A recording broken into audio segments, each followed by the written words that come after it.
Well, welcome back to the Unfleshed podcast. This is episode, I believe, 31, and we're actually going to come in for The Walking Dead, and I believe the name of it was Here's Not Here.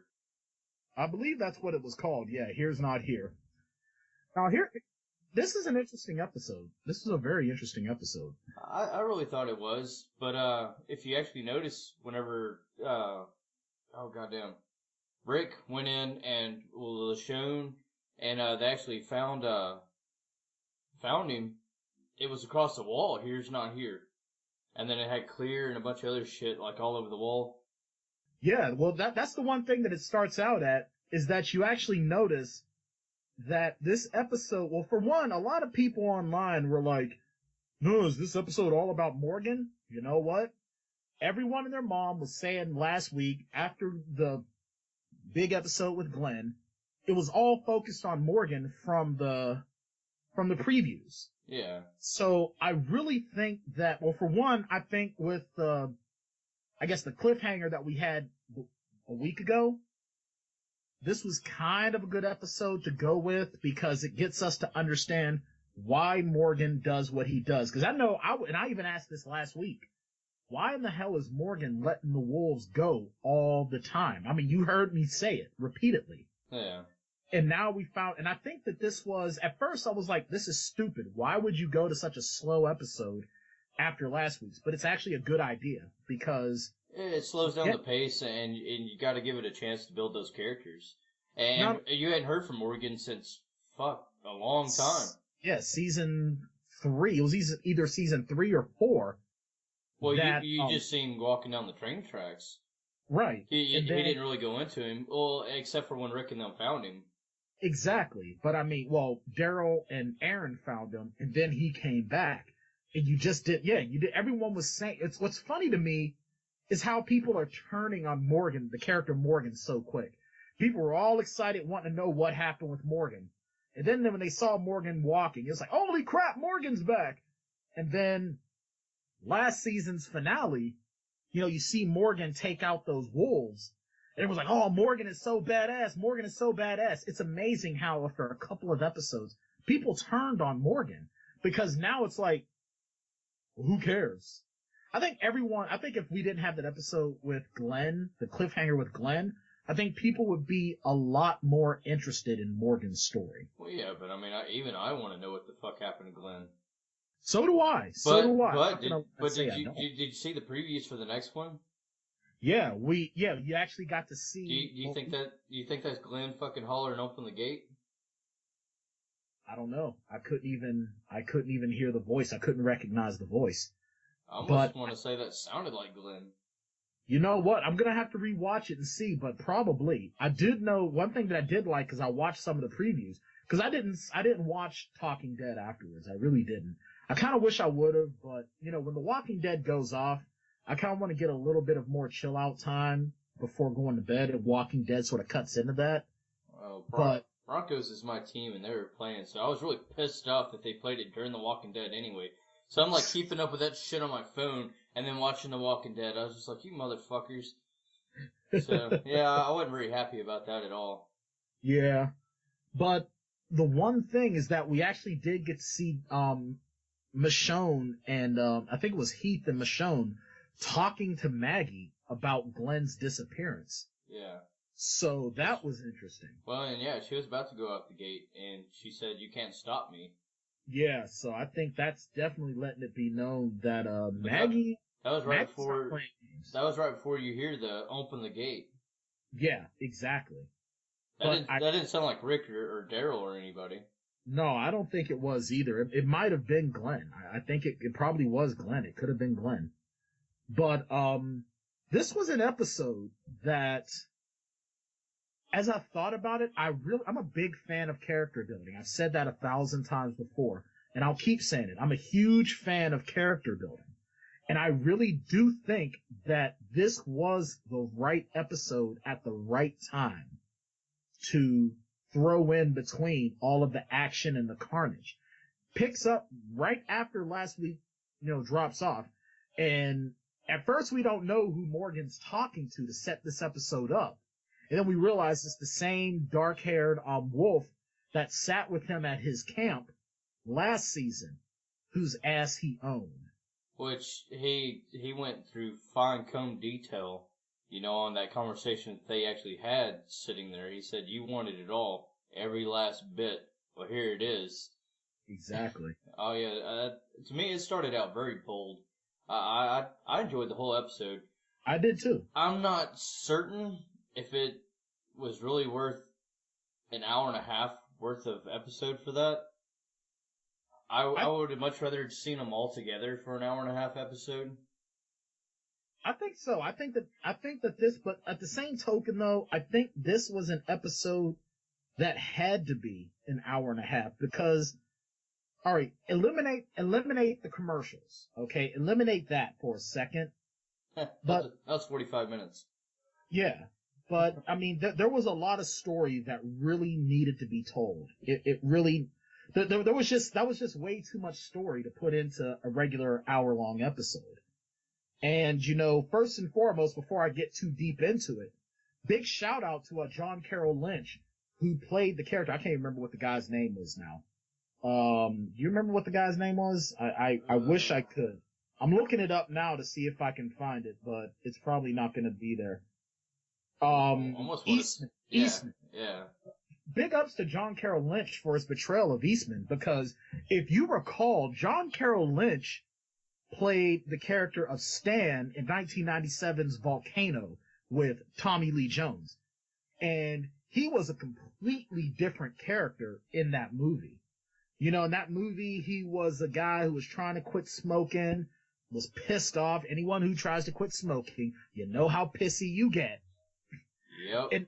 And that was the character. Or better yet, he also played the prison guard Walton in Face Off with John Travolta and Nicolas Cage. Nicolas Cage, yeah. So this was a great change for his character because he's a Zen-like character, and you find out a lot about him, which is really cool. He's a guy who was like a prison psychologist, and working in a jail.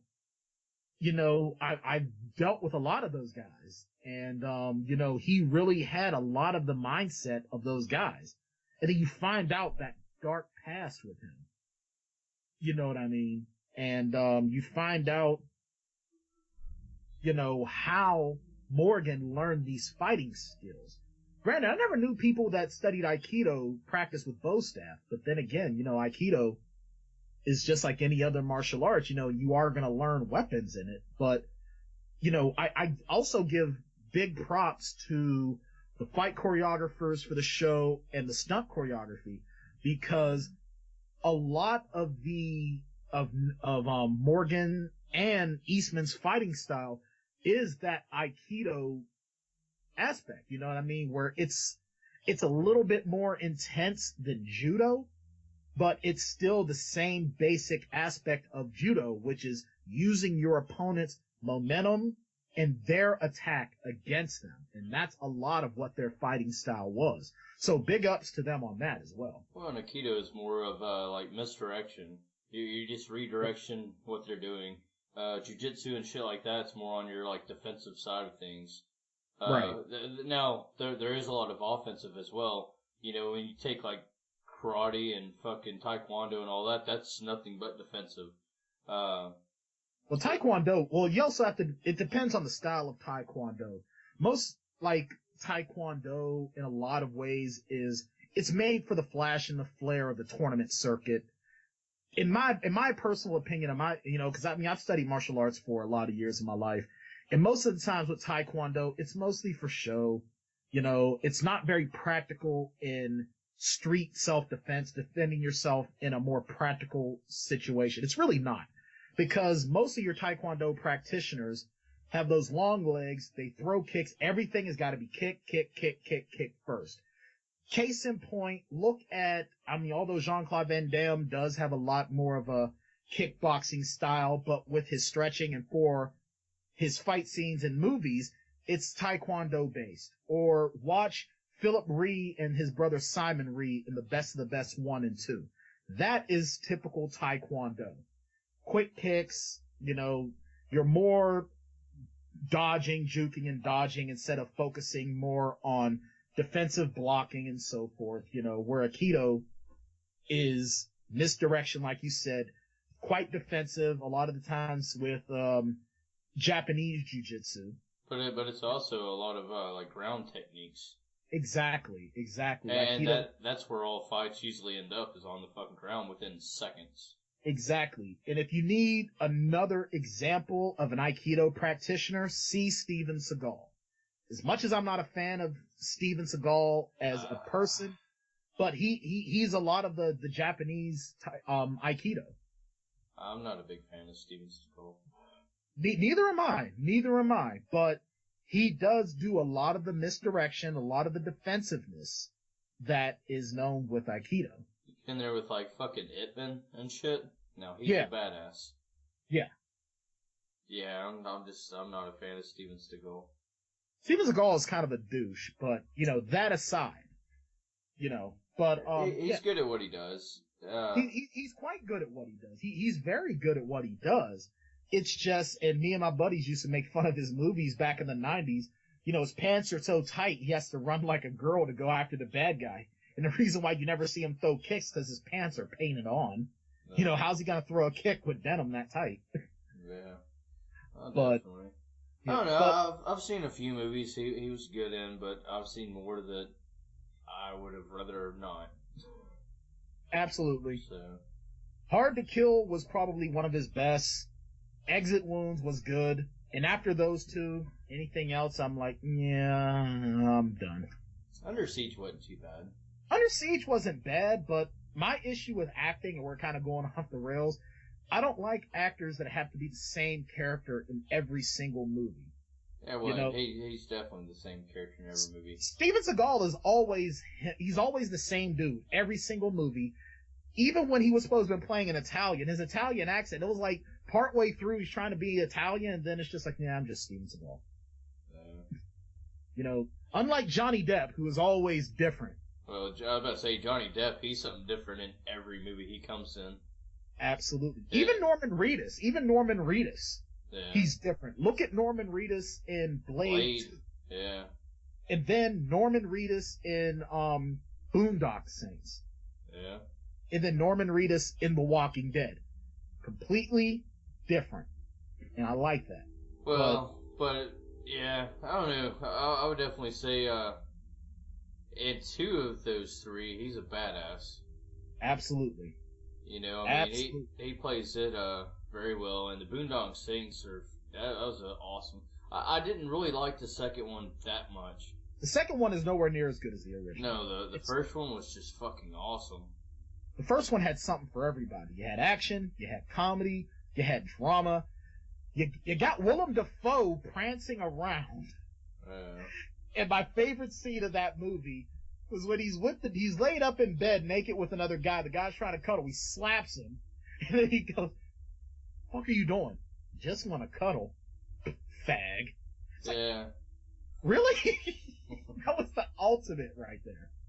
But But the point is, though, is that, that they really portrayed a lot of the philosophy of Aikido very well. It was very well done. And this was a very great character-driven episode.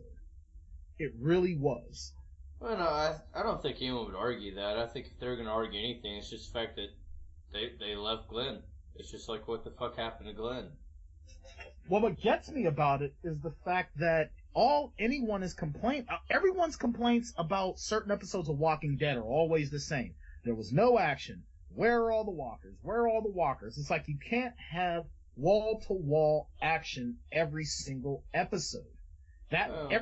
You can't. You need character building.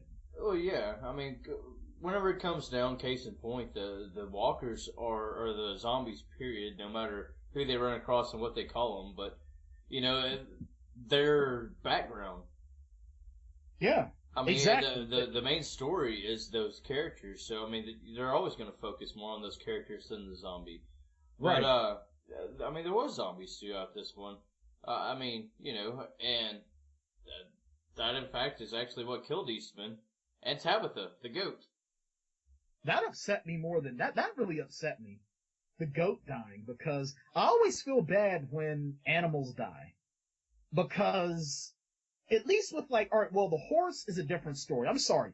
That horse should have been able to just get, I mean, horses piss me off anyway because they're so big, they scare the hell out of me. But then they're so big and strong, but they're like, they get so scared that they don't do anything. It's like, dude, you're a 1,000-pound muscular horse. Run! Eric Dickerson your ass through the walkers. Why don't you throw a couple of kicks along the way and get the hell out of there? But I mean, what the hell's a goat gonna do? Bah, bah. I'm eating. Bah. But I think what I really, really like about this episode is we get to see Morgan at his darkest, at his worst, killing a father and a son just for coming into his territory. I mean, Morgan was an animal. He was a wild animal at the beginning of this episode. Oh, yeah. I mean, what animal doesn't kill anything that comes into its territory? It stakes its claim. If you come into it, it's going to kill you. Go hiking and go into a mountain lion's domain. Guarantee you, it's probably going to rip you apart. But, you know, maybe that's something he kind of sees eye to eye and shit with the wolves. I think so. And I think that's kind of why he's been giving them so much he gives every one of them so much leeway. Is because he was doing the same thing. Well, he took a vow not to kill, though. Yeah, but that's pussy. I'm sorry, it's pussy. Because here's the thing, though. I could never ever take a vow like that. That's a world where you gotta be able to kill at times to survive. I don't mean you have to wantonly kill. Give a person a chance, and then if they keep coming at you and they're gonna kill you, then sometimes you just gotta take a sucker out. But his not killing has caused... It's killing everybody else. Exactly. His pacifism is killing everybody. And I think that's why people are starting to turn on Morgan, because he let those wolves go. Now they raid the town. He lets wolves go again. They attack Rick.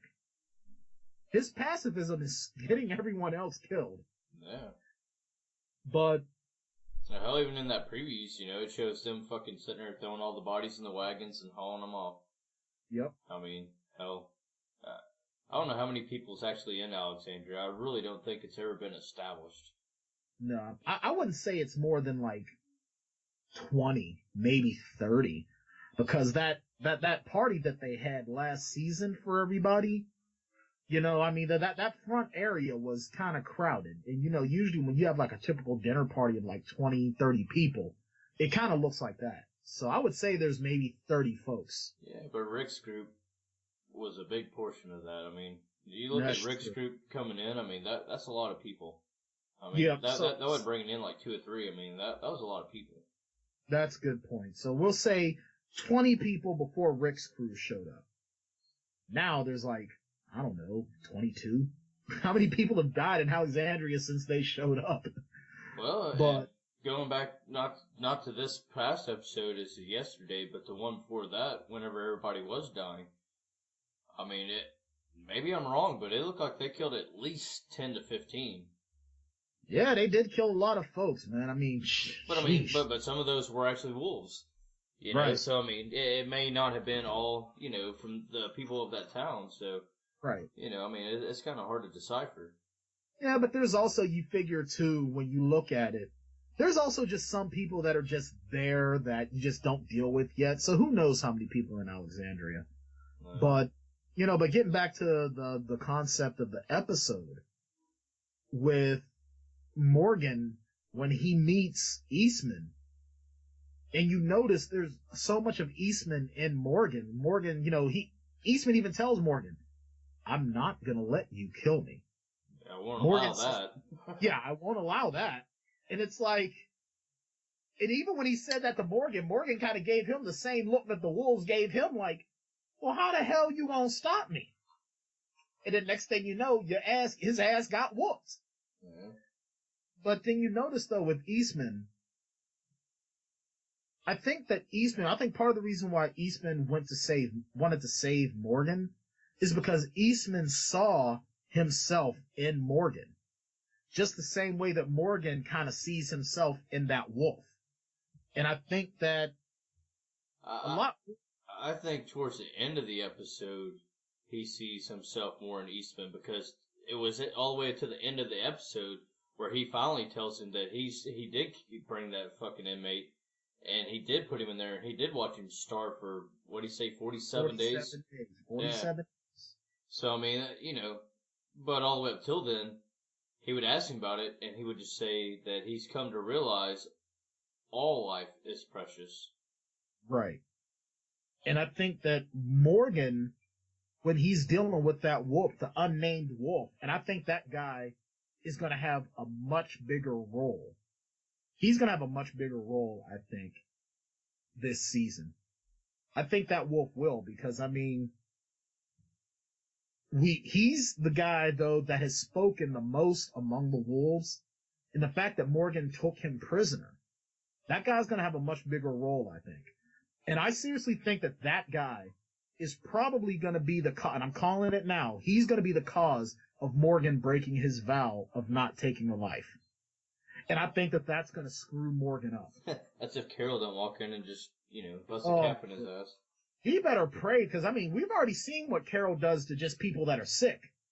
Well, she lights asses on fire just for being sick. What's she going to do to this guy? Well, the 2 episodes ago and shit, whenever they did attack, Morgan did have the black guy on the ground. He already had him taped or tied up and everything. Yeah, and fucking she just walks up and shoots him. Yep. She said, no, we're not saving anybody. Mm-hmm. So I mean, yeah, it doesn't make a shit that, like he's already got this guy, he's established here, whatever. Fuck no, I guarantee you, if Carol knows, she'll go in there and shoot his ass. I think so, but I think that he's probably going to do everything he can to keep it quiet. And I don't think that guy's going to really do much of anything, because he knows that anyone else finds him, he's a dead man. Oh, he knows this. Yeah. So I don't think he's going to be trying to do much of anything. I really don't. But I think, though, that Morgan is kind of seeing that guy as a way to sort of pay it forward with what Eastman did to him. I think Morgan's got it in his head that he has to save this guy, because this dude is everyone, we've talked about it here on the podcast, and we've heard them talk about it on the Talking Dead, how Rick is going into like dark mode. But this guy is way worse off than Rick. And I think that Morgan is trying to save him. He plays jump rope with that shit. It's just like, listen to everybody, save everybody, fuck everybody. He just goes back and forth. It's like he's playing jump rope with that fucking line, Yeah, he is. And this guy that Morgan has, he's full on, you know what? It's only our people, and that's it. And I really think that, like I said, I think Morgan's going to try really hard to save this guy, and he's going to fail miserably. And I think that Morgan's going to end up having to learn that you got to have balance, and I think that Morgan and even Eastman are missing the key component to martial arts, which is balance. It's one thing to be merciful, and there's one thing to be a stone cold killer. You gotta walk the balance. It even says it in the Bible, there's always a time and a season. There's a time to be merciful, and then there's a time that you just gotta kill somebody. I mean, human law, even biblical law, shows that. You know what I mean? You're not supposed to wantonly go out and kill people, but at the same token, you're not supposed to just stand there and let someone kill you either. And I think that Morgan is going to learn that. I think that if Morgan doesn't die this season, I think that Morgan is going to end up learning the hard way that he is not balanced, and that's what he's missing. Yeah, but what says he don't flip back to the dark side? You know what? I don't know. I think that he's going to learn it. Honestly, and here's hoping, this is something I wanted to touch on, because I shared a news article that you sent me about Negan. Yes. I haven't seen it anywhere else, but if Wesley Snipes is Negan, oh my God. Oh my God. But who could play that role better? Nobody. I mean, that would be Nope. fucking sweet. The only person that could play Negan better than Wesley Snipes is the man that Negan was based off of. And I'm talking about Henry Rollins himself. But I don't think they haven't even been discussing Henry Rollins at all. No. If Wesley Snipes were to play Negan, can you imagine the combination of Nino Brown meets Simon Phoenix? Oh my God. And I seriously think that now my mind is going toward, I think it's going to be Morgan that Negan kills. Because think about it. You got this brutal guy, this brutal character. And here's this passive guy who's so badass, but he's so passive. I mean, seriously, if I were the character Negan, I wouldn't go after Rick. I would go after Morgan. Because in my mind, it would be fun to screw him up. It would be so much fun to mess with him, to make him break his vow or kill him trying. Yeah. I think, because where's the fun in screwing up Rick? Rick's already screwed. If you were gonna, like, screw up Rick, it would have been season 2 to do that. Because that's when Rick was still Rick with his mindset straight, right, and wrong, and blah, blah, blah. There's nothing to that now. Who else can you corrupt and screw over in that group? Morgan. Everyone else is battle hardened. Morgan is the weak link of the group. And when I say weak link, I mean the fact that, yeah, Father Gabriel is the puss. We all know that. But Morgan is the weakest of the links because Morgan is at least strong enough to be a powerful asset. But he's got that holding him back.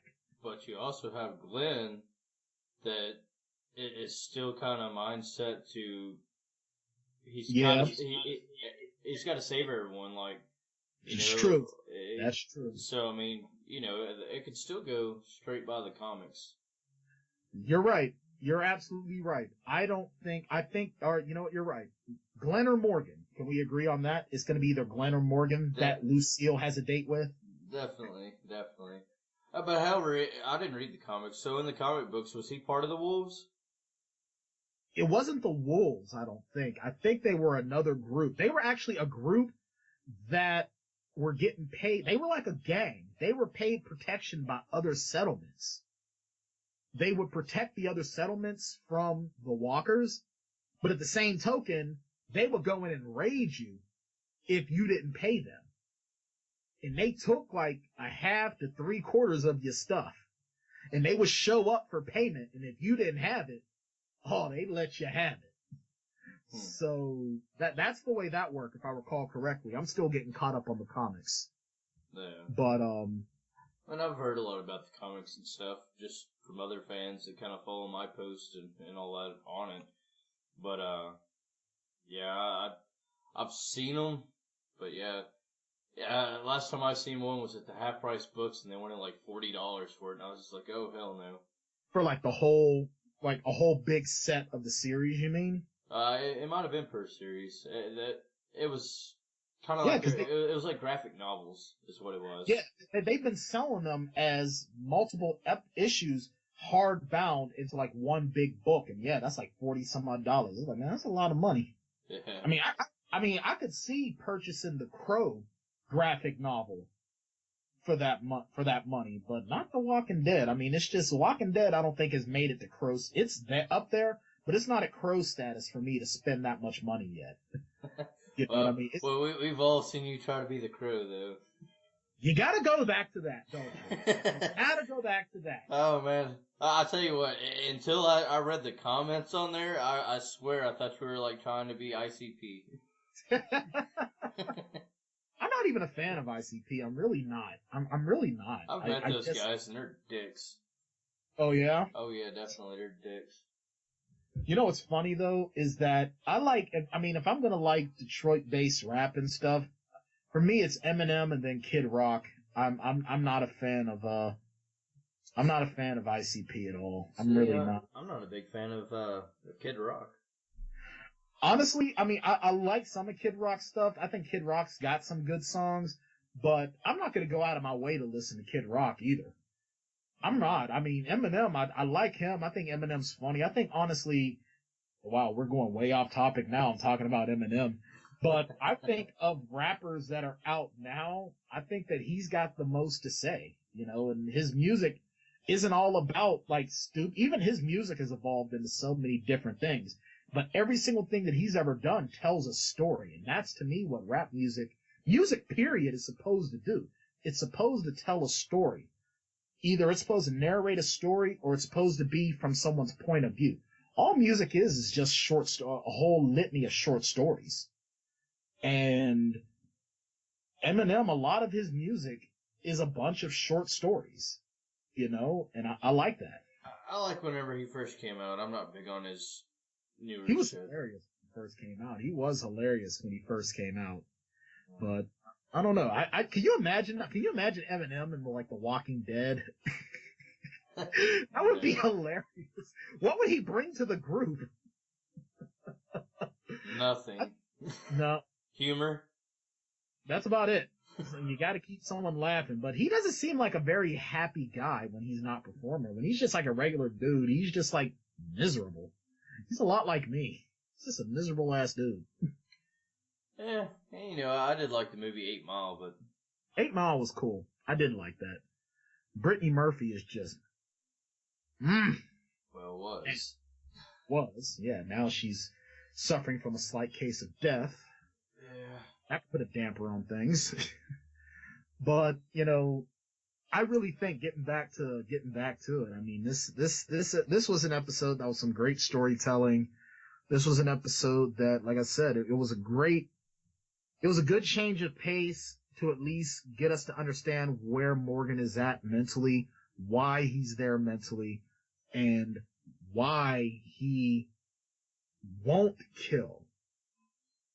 And I seriously think that this is a story that probably, it came at a decent time, but I really think they probably should have told this story last season.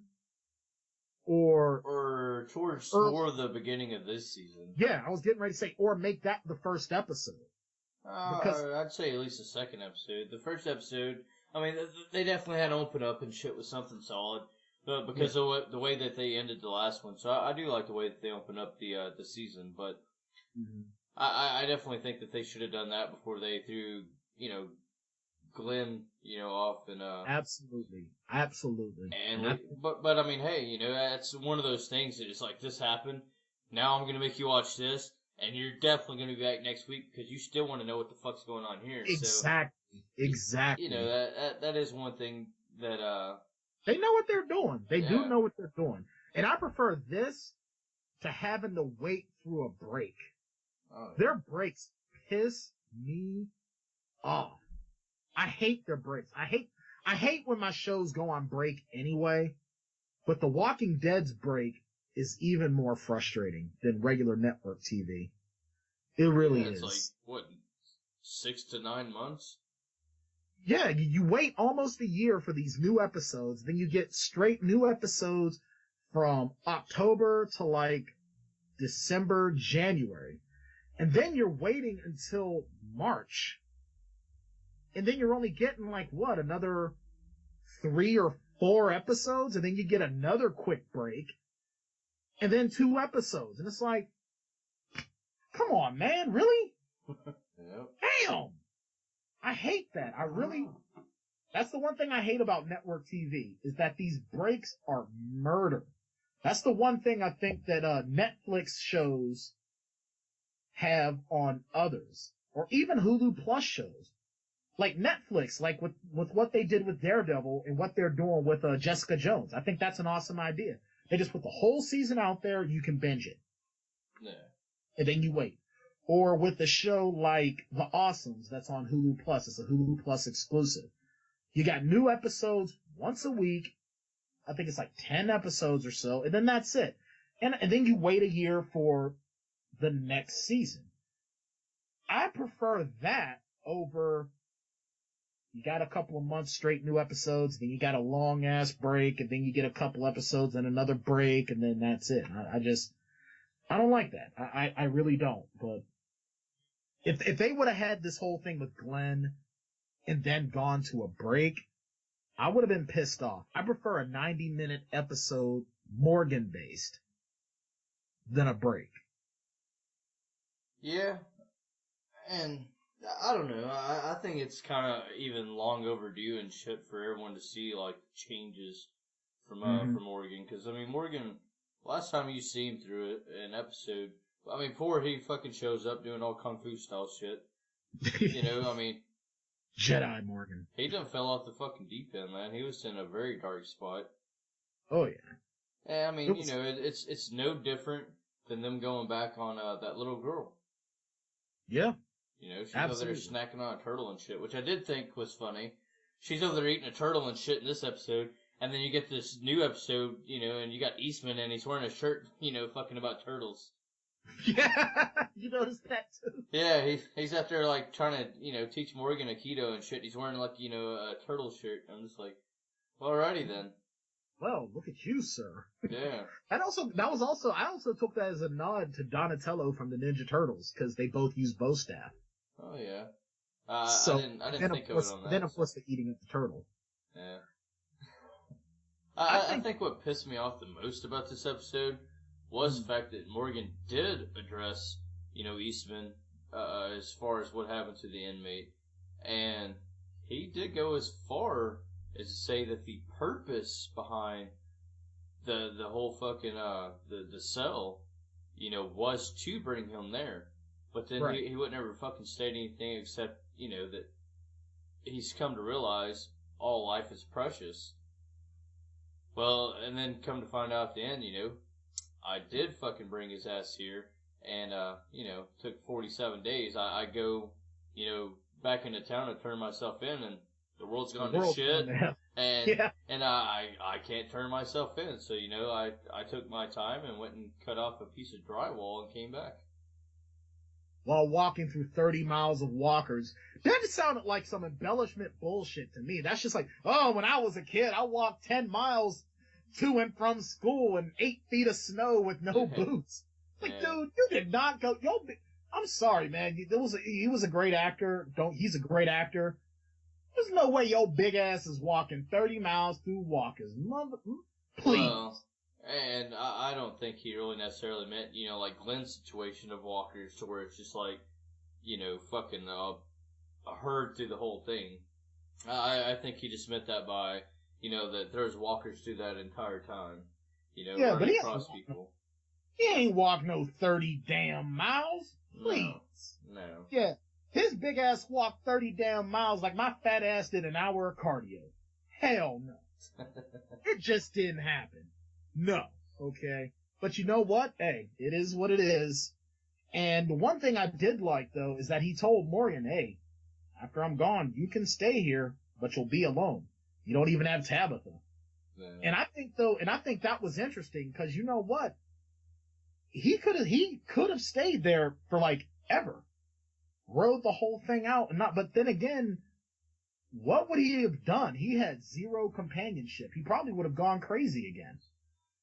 You know, in a situation like that, though, I mean, you gotta decipher behind, you're either going to stay there and know what you have there, or you're gonna venture out and you know, you might find people, but, I mean, who's the first people he found?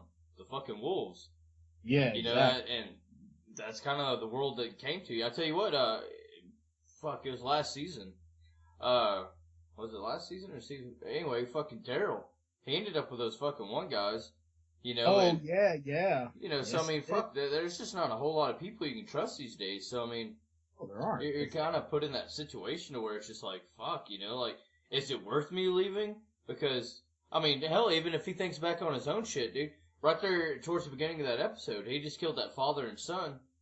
Just for coming into his area. Yeah, so I mean, what says that that's not what he's going to run into out there?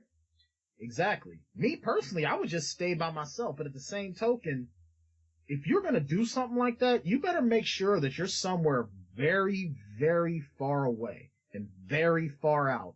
Because guys like the Wolves, man, they scout far out too to get supplies. You know? And you never know honestly, you have to worry more about human. It's been a common theme in the series. You gotta worry more about the humans than you do about the walkers. Oh, The yeah. walkers are just pure instinct. Yeah. Humans are malicious. I mean, even when they're given into their more base instincts of killing, it's malicious because you see a human being and you think we're supposed to be above this. We're supposed to be higher evolved than this. But when you see a human being just like, hey, I'm going to take what you've got and then I'm going to kill you. That's a conscious thought. You say that, but hey, look, okay, on Black Friday, dude, I've seen fucking people get in fights over the last Tickle Me Elmo doll and shit like that. Yeah. You know, I mean, so whenever it comes down to like scavenging for fucking food and fucking all this other shit, oh yeah. Oh, people are 10 times worse. Yeah, when it comes down to survival, they're 10 times worse. And a fucking goddamn zombie apocalypse, it ain't like you're worried about going to jail. That's true. You know, I mean, fuck it, it's all hold barns, man. Fucking. So, I mean, yeah, even this right now, I do see The Walking Dead with a lot of truth because if we hit a fucking zombie apocalypse right now, I would see it playing out the same way. You're right about that. You're absolutely right about that. And I think that we as people are just so, for lack of a better term, I mean, people are already inherently selfish, but when it comes to survival, it's worse. You know what I mean? It's a lot worse. And I really do think that, yeah, in the zombie apocalypse, you know what, man? I think like the idea of banding together for safety, once you've gotten that basic need met, then everything that makes us civilized, you're right, that's gone. And now it's just like, you don't realize, you're not thinking anymore, wow, this is a dude just like me. Now you're thinking, this person has what I need to survive. They would do this to me if they had every opportunity. I'm just going to get them first. Oh. And yeah, in the zombie apocalypse, man, it's like that. I mean, when you see folks in Walmart doing what they do, that's just like, look, I want this. They would do the same thing to me to get this at a cheap price. You know, so, I mean, yeah, from Black Friday to it's not that big of a difference. And I seriously think, honestly, if something like this did happen for real, I would rather be alone. Yeah. I would much rather be alone. Maybe have like a small group of people. And I mean small, because pretty soon you might be in a group of people, but then you're going to have that one dude that's like, well, I should get more. I need more than this person.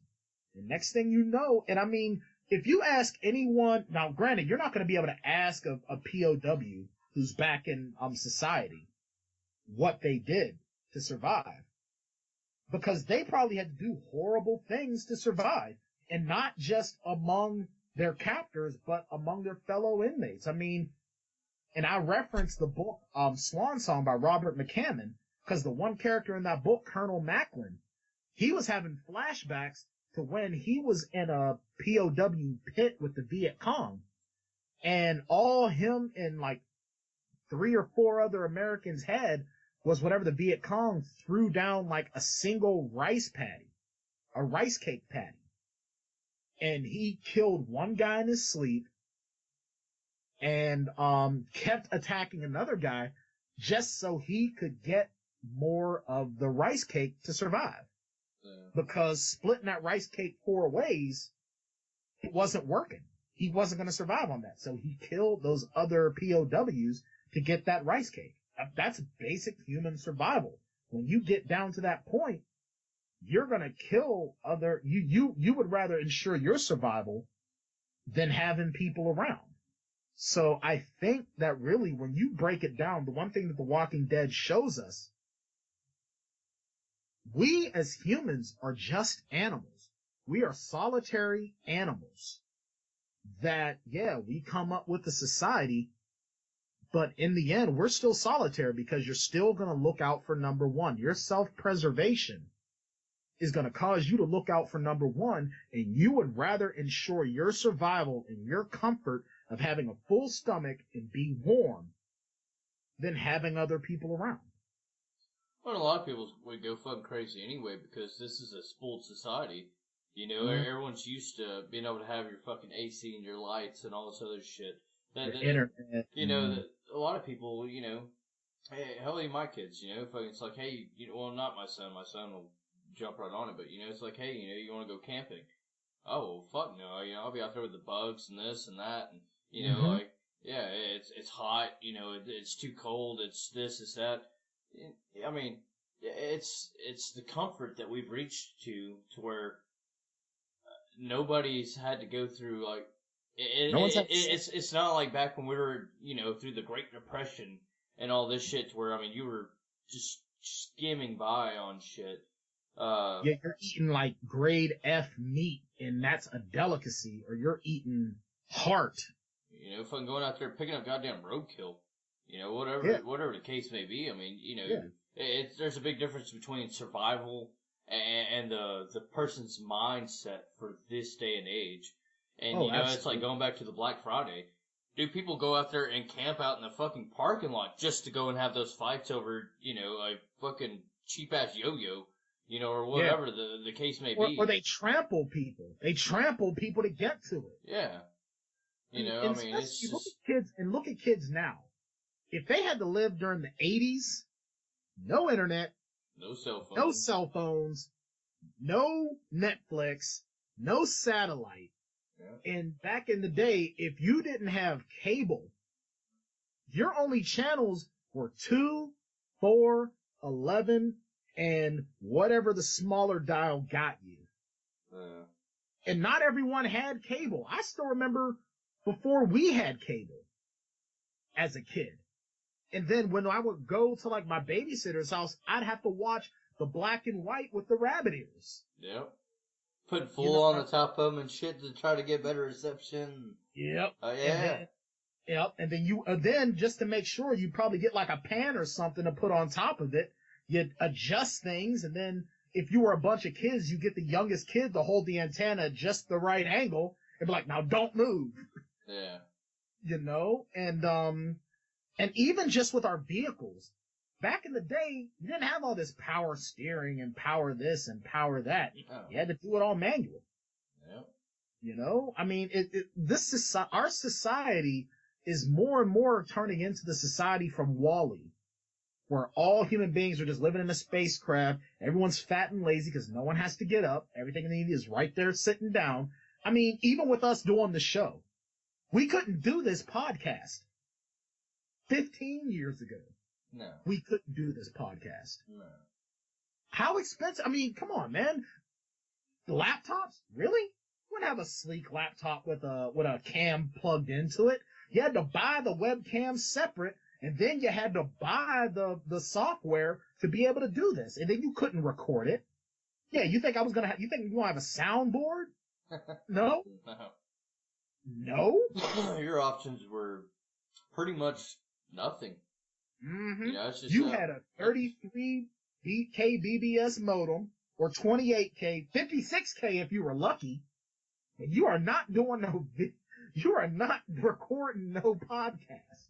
It wasn't happening. Games and shit on there was like playing shit from fucking Atari. Yep. And if you were lucky, you had to log on to America Online and or Earthlink. You know, I love that Bane meme. That was like, I did not know high-speed internet until I was already a man. You know, it's funny because my wife, her email address is still AOL. So fucking, as soon as she opens up, it's like, you got mail. You got mail. It's like, God damn, I ain't heard that in like 15 years. Yeah, that's been forever. Yeah, it's just like, alrighty then, you know. Yeah. That's back when people weren't afraid to put their credit card information out there. Yeah, speaking of, someone stole my fucking credit card. Yeah, I heard about that. Did you get that situated? Somewhat. We're gonna hunt this guy down? I really want to. It's someone from Minnesota, and yeah, they went through and they They ordered them some fucking takeout at Dave's Famous Barbecue, and then turn around and try to order a PlayStation the next morning. And anyways, I can't really do anything until after those funds go through. Mm-hmm. They did it through credit, so it takes a little bit. Takes a little while, yeah. Yeah. So as soon as it goes through, then I got to go back up there. I got to sign a fucking letter saying it wasn't me. Obviously I'm not in Minnesota. So, anyways, yeah, for it to go through. Anyways, yeah, it pissed me off. So Home Slice is gonna have his PlayStation 4 before you can do it. No, my bank caught that one before. Oh, actually, because the bank opens up at 9:00, and we were there. And whenever he actually tried to put that order through while we were staying there at 9:01. Fucking so yeah, we were able to catch that one. We paid his fucking his dinner for the night before, but yeah. Okay. And well, that's good. Better dinner than the PlayStation 4. That would have sucked. yeah, that's a couple $100. I say a couple hundred. It's $500-$600. Yeah. Well, it depends. Was he trying to get the 1 terabyte drive and games? Well, either way, I don't know, but either way, I'd already, because I have it set up on my phone, so where I can transfer funds, and it happens immediately. Mm-hmm. So I'd already went through and started transferring funds, because the money that was in there was money that was left over, that was in there. I was getting paid that same day, that next day, whenever I went up there and he was trying to get the PlayStation, so he definitely would have been able to get it. And then, for these last 3 or 4 days, I've been getting paid from off of Amazon and fucking all this other shit. So, I mean, yeah, he could have definitely terrorized, she, whatever. I would assume a he, but anyways, they definitely could have terrorized through quite a bit of money in that little time span, because there was a decent amount that was in there. So I hate people that do that. You know what? I've got more respect for people that pick your pocket than people that do this cyber theft. Because at least when someone picks your pocket, that's at least got a little bit of balls to it. You know what I mean? Well, that's what I was gonna say. If you really want my money that bad, come break in my house and come just take my wallet. Earn it. If you make out without being fucking shot or having your ass handed to you, my God, yeah, you earned it. Fucking take that shit. Or without my dog chewing your ass up. I mean, hey, my dog's he's pretty laid back, but if he don't know who the fuck you are, he's about to fuck your world up. And I mean, he's about 110 pounds right now, but I mean, he's full blown Rottweiler, and yeah. Hey, that's your ass, Mr. Postman. Oh yeah. So I mean, hey, if you come to my house and you're willing to break in my house and steal my shit, hey, more power to you. I mean, you're gonna do it while I'm home, because if I'm not home, then you're not gonna get shit because my wallet's with me. I mean, you can definitely steal my fucking 65-inch TV and fucking a bunch of other shit I got in there, but you ain't getting my damn wallet. Right. But if you can get into the house, get something, and get out, hey, more power to you, my man. If you make it out there unscathed, all right. But if you're doing that from home and you're using my card info, then that just makes you a puss. And then you deserve to have someone rub lie on your. If you're a guy, have someone rub lie on you from freaking tip to tank, and just watch you burn. Because that's just a puss thing to do. But I tell you what, man, this didn't happen before, but. Man, I was living in Kilgore, Texas, and I was working on my ex's vehicle, and man, I had a guy that came by and he asked me if I wanted to buy some DVDs. Anyways, I was like, I don't know what the fuck you got, because I'm a big collector of DVDs. Me too. And anyway, so anything you want, I can get it. I was like, okay. So anyways, I'm underneath the car, I'm working on it and shit. And, dude, I had about $800 in my wallet. And, this motherfucker walked through and shit, because my ex was supposed to pay him. She was in the backyard, so she wasn't even in the house. And my wallet we had a table. As soon as you walked in, I just dropped my wallet, my keys, and all that shit. He walked in, he grabbed that fucking 800 and whatever dollars and fucking hauled ass with it. And, wow. Oh yeah. So, I mean, this isn't the first time I had, but, hey, I had to give him credit. That was pretty ballsy. I could have came up from underneath that car at any time, and that wouldn't have been the same scenario played out for him, but, Hey, he found a way to make it happen, so, hey. He definitely did. So, anyways. fucking is going back to The Walking Dead and shit. On this Exactly. next episode, well, what do you really think's gonna happen? Because I have seen commercials, actually uh, two of the episodes ago, to where it's like the town got taken over by fucking zombies and shit, and you know it's goddamn the guy that Rick killed, fuck, it was right when Morgan appeared. He shot him in the head. Oh, the chick's husband. Yeah, well, that chick, you know, she's like hiding off in the house and shit, and all these zombies around. She's like, well, it's kill or be killed. So, do you think that's coming in this next episode? I think so. I think this next episode is going to be. I think this next episode is not going to stop the intensity. It's not going to stop the hardcoreness. It's really not. This next episode, I think, is going to really. I think we're gonna get teased as to Glenn's fate first and foremost.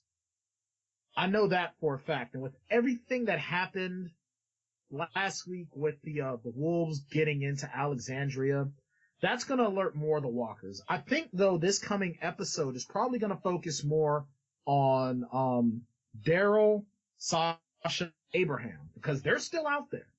They're still trying to get 20 miles away from Alexandria. Well, but so is Rick. Yeah, well, I think Rick's on his way back. Rick is going to I think we're going to find out what happened with Rick. I think that slowly but surely, I think this next episode is going to start bringing people home. I almost think Maggie's going to find out. I think Maggie's gonna try to go and find Glenn. Oh, absolutely. Maggie, and she's gonna be the one that saved Rick. I think so. Well, Maggie's a ride or die bitch, and I don't say bitch in a disrespectful way. I really don't. But Maggie is straight ride or die.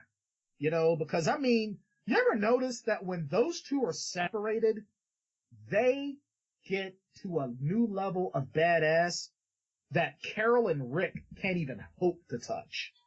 Well, yeah, but Maggie done lost to everybody. Yeah, and Glenn has nobody else. No. They are all each other has. And they are not going to be separated from each other. And honestly, I think that if Glenn dies, well, Glenn is not dead. And everyone's trying to say, oh, well, Glenn was left off of the main credits. I'm like, yeah, you know what? They're messing with you. Because when Herschel died, when Beth died, when T-Dog died, when Shane died, when Andrea died, do I have to keep going? Their names were still in the main credits. They took Glenn's off to mess with your head for this moviepilot.com and everything else, and everyone to get on Facebook and all over the message. Oh no, Glenn's really dead. Oh, Glenn, no, shut up. He's not dead. Glenn is not dead. Well, and one thing with that is when a character dies, usually it's that following week, if not that week, that they're on the Talking Dead. They are on the Talking Dead Memorial. Exactly. Hey, you know what? Hey, that's just like this episode with Morgan and Eastman. Eastman was on fucking the Talking Dead. Yep.